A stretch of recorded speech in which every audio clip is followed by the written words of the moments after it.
What's up guys, Chris here with another Eden Zero manga chapter review. And my god, was this one amazing.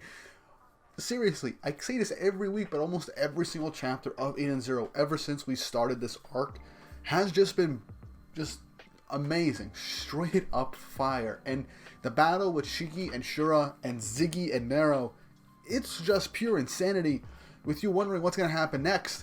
And one thing I'm happy about from the last chapter that I stated was that we didn't have to resort to Cat Leaper to avoid the worst case scenario. And it's very prominent that Mashima clearly stated with Rebecca's inner monologue that she cannot use Cat Leaper anymore. So it's highly possible that whatever happens next is definitive and will not happen. So with all that said, I'm just really happy. But anyway, before we get started with the brief recap and then the actual chapter, don't forget to like and subscribe and hit the notification bell for updates on future videos. At the point of recording, we're around 860 something subscribers, and we're inching closer and closer to that 900 mark, and even closer to 1,000. I predict by the end of October, hopefully we keep going at this rate, we'll reach 900 before the month is over, and November will be the month that we reach 1,000 subscribers. So if you really enjoy this content, and I actually put up a poll just to test out the community guidelines, and I'm going to be posting a few times a week on the channel now to be more active with you guys. Aside from Four Nights of the Apocalypse, Eden Zero is my most popular set of videos that I have been doing, and just so I can state this, last week's chapter review for Eden Zero actually beat out Four Nights of the Apocalypse in overall views within a day, and is still inching, well, not by a lot, it's still inching further with views. So I'm really happy about that, because the Eden Zero reviews were doing okay, but nothing too spectacular. They barely broke 100. Aside from like the Eden Zero explained videos that reached over 1,000 and are inching to 2,000 pretty soon. And also for those, I am planning out those for the future, so don't worry about that. But yeah, I'm happy that the Eden Zero reviews, that you guys are enjoying them and you're subscribing for these videos. So I'm really happy about this. So thank you a lot. I also, if you want to continue to support the channel aside from liking and subscribing and watching every video that I bring out by hitting the notification bell so you're notified, I also have a Ko-fi account and a Patreon account, which that Patreon will, for every tier, will give you access to the Patreon-only Discord server, and each tier will have its own basic rewards. Since I'm still starting out and I don't have too much to give, but I think it's fairly good and reasonable rewards for you guys if you decide to help boost the channel. This will also help me get these videos out a lot quicker and a lot faster than normal, so I really do appreciate it. And also, just a quick mention, right now I'm currently trying to make a webtoon. I have a few chapters out right now. It's going to be going on a couple of breaks pretty often right now, so I can make sure to maintain it. So if you want to help support the channel, also help support that webtoon, because I've been wanting to write that series a lot. I'm going to have a link to the announcement video in the title card above, along with the other Eden Zero related content, and the link to the webtoon will be in the description below. But with all that said and done, let's get right into the chapter. So last week's chapter 164 had basically a fake out death with Shiki seemingly, with Shura showing up to turn on the all-link system and detonate all the bombs under Nero Planet 1, and also a fake out with Ziggy seemingly being dead. But then Shura shows up, beats Shura into the ground, and then Ziggy shows that he was still alive and faked out Nero, and stating that the fight is not over yet. So last week, it made us think that we were going to enter the worst case scenario. Shura was going to obliterate everything, and then Rebecca's going to use Cat Leaper, but then with Shiki showing up at the very last second, and Ziggy inflicting a mortal wound onto Nero, that makes a whole lot of sense that this arc isn't over with, and like I said earlier, we're not resorting to the Cat Leaper. At least, maybe not yet. I hope we don't, because that will just make it too similar to Bellio Goer. So right now, I'm happy with how things are turning out. Now moving on to chapter 164, Downpour of the Black Heavens. And first, let's appreciate this witch color page. Seriously, Mashima, you do what happened to Witch in the recent chapters, and I hope she lives, and if not, I really hope she doesn't die in this, but if she does end up dying, this is just rubs salt on the wound. This is just a really good color page, and I really like it a lot. But anyway, on to the chapter. We cut back into the space battle above Planet 66, as Eraser and Justice are fighting off all of the Empire's drones and fighters, with Justice asking Eraser the very obvious question: isn't he able to use his ability yet? As Eraser says, give me a minute, the corner's dirty. Now, I don't know what that means, but it could have to stay with like maybe his viewings, or maybe it just is his like own way of stating that I haven't accumulated enough energy. I'm not entirely sure yet, but we do know that he needs a lot of time to charge up for his attack. But yeah, and that'll just take care of a lot of the forces. And as a second wave is coming on to attack Justice and his fleet, the rebel army shows up to try and get revenge for their friends, as they continue to blast away at those giant space leviathans and everything. I don't remember their names, and I honestly don't think it's that important right now. But I'm liking that their whole army is still willing to fight, despite losing some great friends. Smash cut to the surface of Planet 66, with Hermit and Sister hovering over Witch's destroyed body, trying to get her to the infirmary as soon as possible. Couchbell asks if she's going to be okay. Musquet says that she's very damaged, but her core is still intact. And as we've learned back with the Sun Jewel arc, if the core is intact, you can basically still survive. So that's a relief. But again, Witch is still not out of the woods just yet. Laguna goes to try and get the princess out of his water canister, so that he can basically get her treated. But when he opens it, he realizes that she's gone. So she's going to show up somewhere down the line, and whether or not that's going to be a thing, I'm not sure. But we then cut back to Shiki and Shura right after Shiki literally knees Shura right in the skull and smashing him into the ground. Shura quickly gets back up, goes into overdrive, as then Shiki, with wasting no time, charges up his Magic attack, Meteor Breaker, hitting Shura square in the face. Much needed. And then, as Shura pulls back, states that it's garbage, stating that, well, Shiki is nothing but garbage compared to him. Using his own attack, Heavy Collision, creating a giant mountain-shaped rock right through Shiki's chest and torso, hitting him right in the torso. And again, remember, he was stabbed in the side with an actual rock-shaped spear from Shura. So Shiki is still heavily injured from that, and he's still missing an eye. So all Shura just did was literally hit him where it hurts, literally. And Shiki is in the air, still in overdrive, and I'm still liking that Shiki is still maintaining overdrive. But we then cut back to what I was also very excited for, the temple, planet number 1. Right after Ziggy, literally they rammed his hand through Nero's chest, he uses his gravity to pick up his head and place it back on his body, stating that decapitation isn't enough to kill his mechanical life form.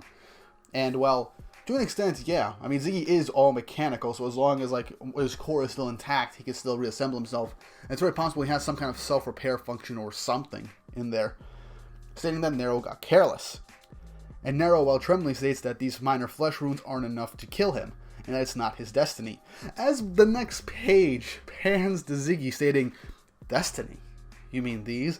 As he's holding Empire dice in his hands, and then proceeds to crush them right in front of Nero's eyes, saying that gravity doesn't affect his dice. And saying that it's impossible, but then Ziggy just crushes it in his hands, as, to Nero's surprise and ours, Ziggy just crushed and broke a relic, something that could help him lead to Mother. It's very possible that he has some prior knowledge, or maybe somehow managed to take some of the Mother Ether away. I'm not entirely sure. But Ziggy just states it's all just matter. It can't resist true gravity, stating that his gravity ether and his gravity powers are true gravity and that nothing can truly resist it. So it's highly possible that this entire fight leading up to this moment was just Ziggy playing Nero, trying to see his true ether gear abilities and his Empire dice, judging which is better. As Nero then uses wormhole ability to instantly try and teleport behind Ziggy, Ziggy catches him, stating that the same attack won't work on him twice, stating that he likes the power. I want it to fall to me. As he then grabs Nero's face, stating that this is the deepest part of gravity, where all excess is destined to fall. As he then uses a new ability called Gravity Drain. And I have to say, that is very foreboding, stating that he wants the power. He likes the power of Wormhole. And stating that it will all fall to him. And the ability Gravity Fall. That's very cool. And I think a lot of people in the Eden Zero community speculated on the idea of someone having 2 Ether Gear. Somehow being natural and fluid, and whether or not if Mashima can actually do something like that and make it make sense, not break the rules that he's already established. And we already stated that gravity Ether Gear is pretty strong and has its own sets of rules and stuff like that. But I'll get more into this as we finish the chapter. We cut back to Shiki and Shura as right as we get Gravity Drain hitting Nero, seemingly finishing him off.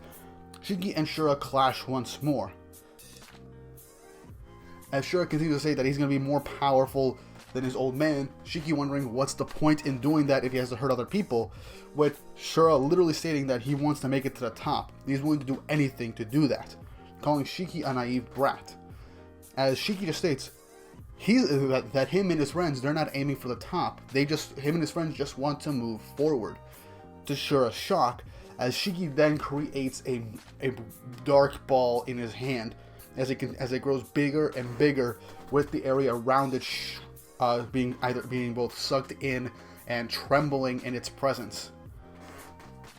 Shura is wondering what this is, but then Pino states that this is the power that Zenithal taught him in his training. We get a brief flashback with Zenithal talking to Shiki, stating that he needs to strengthen the weight of his heart.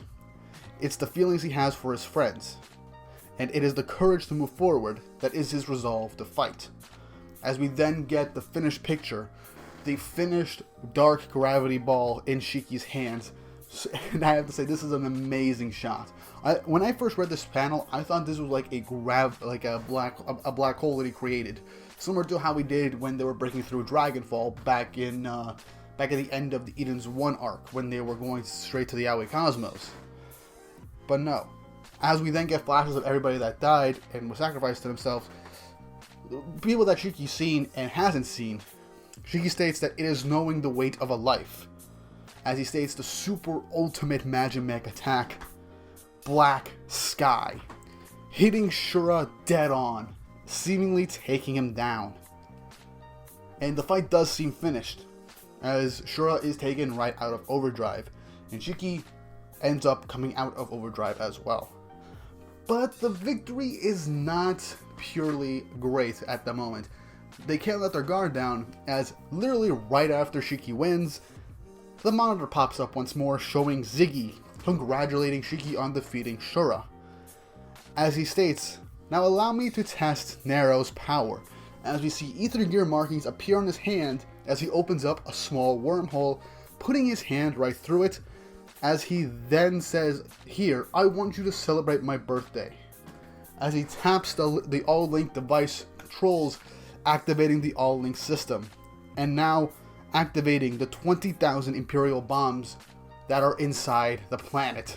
Inside Planet 66, where Shiki and everyone are on, stating that with your deaths, the Wheel of Fate will be complete. Now, I don't know what this means, but that's how the chapter ends.